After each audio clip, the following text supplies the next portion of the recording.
आज खडी कोळवण गावात आलेलो आणि श्रीदेव रवळनाथाच्या पालखीच्या खुणा काढायच्या।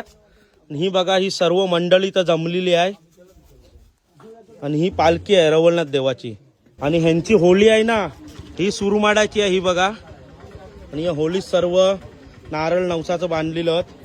तुमच्या खुन्याची जागा काही फिक्स अशी ठरलेली आहे काय? नाही, आमच्या खुन्याची जागा फिक्स ठरलेली नाही।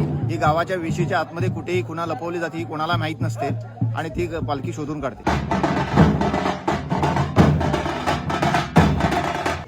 आता गाराणा घालतात आणि सर्वजण गाराण्यास उभं राहिलेलं। प्रमाणे एक वर्ष परत एक वर्ष पुन्हा प्रमाणे आज तुमची पुन्हा घातलेली आहे।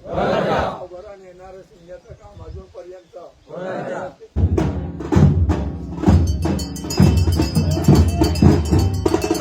चला आता देव पालखीच्या खुणा काढाय निघालेली आहे।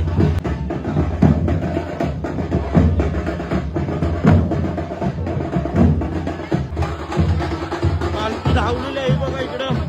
पालखी आता सुटलेली आहे खुन्याच्या दिशेने। स्वतः तिने दिशा दाखवलेली आहे असं गावकरी म्हणतात। इकडं कसं आहे की पालखीची जी खुणा आहे ती खय लपवायची जागा अशी फिक्स नाही आहे, त्याच्यामुळे पालखी खय जाईल ह्याचा काही नियम नाही। हे बघा पालखी समोरची दिशा दाखवलेली आहे। आता तिकडे जाऊन सर्व खुणा शोधणार। बघा पालखी एका कुर्याटात आलेली आहे इथं